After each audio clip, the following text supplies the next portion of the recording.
गांव के बाजार में लगा एक ऐसा ठेला जिस पर एक आदमी सादा से मटर के पराठे बेचता था। उसकी ईमानदारी और इज्जत ही सबसे ऊपर थी। उसके पराठे इसी वजह से लोगों के सिर्फ पेट नहीं भरते थे, बल्कि दिल भी भर देते थे। वक्त बदला और लोग बदलना शुरू हुए। आखिर लोगों ने उसके खिलाफ चाल चलना शुरू की। मगर वो कौन से लोग थे जिन्होंने उस पराठे बेचने वाले के साथ दुश्मनी मोल ले ली? ये वजह जानने के लिए कहानी को मुकम्मल देखें।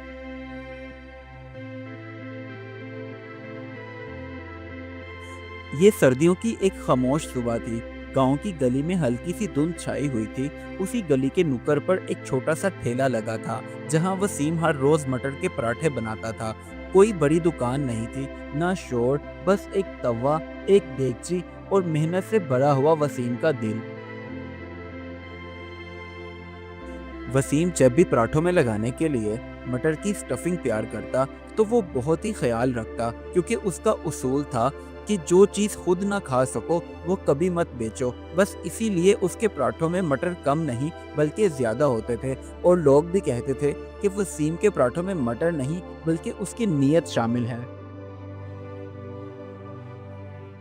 जूं-जूं सूरज निकलता गया, तो गांव के लोग उसके ठेले के इर्द गिर्द जमा होने लगे। कोई स्कूल जाने से पहले तो कोई काम पर निकलने से पहले सबको एक ही चीज खींच लाती थी, और वो थी वसीम के मटर के पराठे।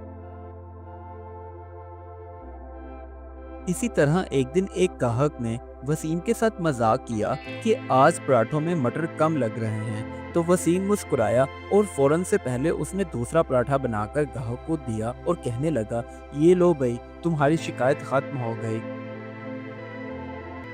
इसी तरह एक दिन दूसरे गांव से आया एक बुजुर्ग। उसने भी बहुत नाम सुना था मटर के पराठों का। बस वो भी खींचा चला आया और वसीम से मटर पराठा खाने लगा। खाने के बाद उसने वसीम को टिप देना चाही, तो वसीम ने बहुत ही प्यार के साथ कहा, नहीं बुजुर्गो, मुझे पैसे नहीं चाहिए। जो मेहनत के है सिर्फ वही दे दो, बस इतना काफ़ी है। गांव के लोगों को जब ये बात पता चली, तो वो हंस पड़े और कहने लगे, वसीम के ठेले पर सिर्फ खाना नहीं मिलता बल्कि इज्जत भी मिलती है, और यही बात उसे सबसे अलग बना देती है। वसीम के ठेले के इर्द गिर्द लगी भीड़ में से एक आदमी खामोश खड़ा था। साफ कपड़े, चमकते हुए जूते। वो पराठे नहीं देख रहा था, बल्कि वो वसीम को देख रहा था, जैसे किसी पुराने किस्से की खुशबू उसे आ गई हो। कुछ देर मुसलसल देखने के बाद आखिरकार वो आदमी आगे आया और वसीम को एक मटर के पराठे का ऑर्डर देने लगा। और अचानक जब वसीम की नज़र उस पर पड़ी, तो एक लम्हे के लिए दोनों रुक गए। वहां खड़े खड़े अचानक उस आदमी को याद आया कि बरसों पहले वो भी यही पराठे खाता था। यही ठेला था, उसके दिन का सहारा होता था। वक्त बदल गया, मगर अभी भी खुशबू उसकी वैसी की वैसी ही लग रही है। अब वसीम और उस गाहक की नजरें टकराईं। ये कोई आम गाहक नहीं था। असल में 20 साल पहले ये वही लड़का था जो इसी ठेले से आकर मटर के पराठे खाता था, और अब वो शहर में जाकर बसा, मगर वसीम अभी भी मटर के पराठे ही लगा रहा था। उसके बाद वसीम और गाहक दोनों खामोश हो गए। किसी ने कुछ ना कहा। तवा जलता रहा, धुआं उठता रहा, और खामोशी सब कुछ कह रही थी कि कौन क्या है और किसका किसके साथ क्या रिश्ता है। उसके बाद वसीम ने जल्दी से एक खास पराठा बनाना शुरू किया, जिसके अंदर उसने मटर की स्टफिंग बहुत ज्यादा की। और ये असल में पराठा नहीं था, बल्कि ये यादों का नाश्ता बनने वाला था।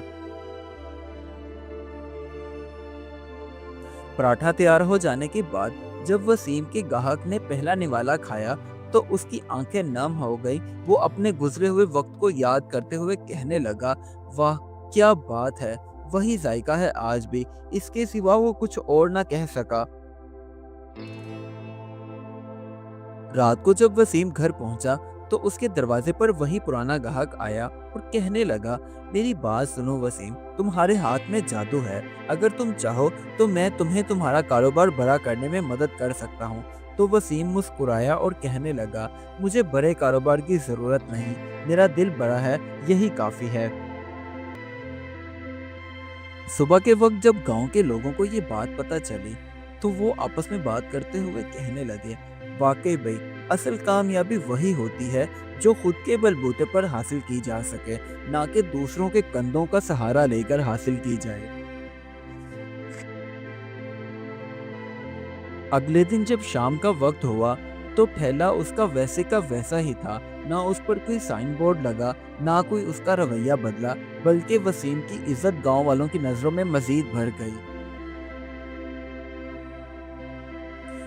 आहिस्ता आहिस्ता रात गहरी होने लगी तो सलीम का काम खत्म हुआ। उसने तवा साफ किया, क्योंकि आज उसने सिर्फ पराठे नहीं बेचे थे, बल्कि आज उसने सच बेचा था। गांव की गली अब खामोश हो गई, मगर वसीम के मटर के पराठों की कहानी अभी बाकी है, क्योंकि जो चीज़ नीयत से बनती है वो कभी ख़त्म नहीं होती। इस कहानी से हमें ये सबक मिलता है, असल कामयाबी दौलत या बड़े नाम में नहीं, बल्कि नीयत, ईमानदारी और किरदार में होती है। जो इंसान अपने काम को दिल से, दयानत के साथ और दूसरों की इज्जत करते हुए करता है, वो चाहे छोटे से ठेले से ही क्यों ना हो, लोगों के दिलों में हमेशा बड़ा मुकाम बना लेता है। Do like my videos and don't forget to subscribe my YouTube channel. Also press the bell icon.